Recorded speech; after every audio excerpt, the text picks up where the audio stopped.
पनीर थोडं शिल्लक होतं, सर्वांना पुरल अशी भाजी बनवायची होती. आता साहित्य पाहू वाटणचं.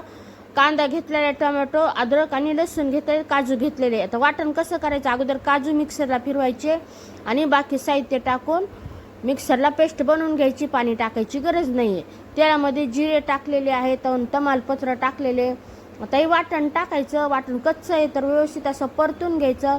गॅसची आच गरजेनुसार कमी जास्त करून वाटण असं व्यवस्थित परतून घ्यायचं कच्चेपणा जाईपर्यंत. वाटण परतत आलं की यामध्ये हळद, किचन किंग मसाला आणि तिखटपणासाठी लाल मिरचीची पूड टाकलेली आहे. ज्या भांड्यामध्ये वाटण बनवलं त्यामध्ये थोडं पाणी टाकलेलं आहे.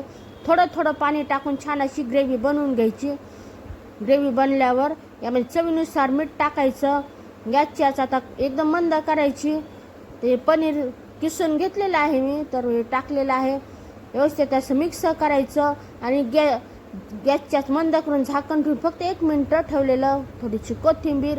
मस्त अशी पनीर ग्रेव्ही तयार झालेली आहे. चपातीसोबत, पराठेसोबत, कशासोबतही. का व्हिडिओ आवडला तर नक्की लाईक करा.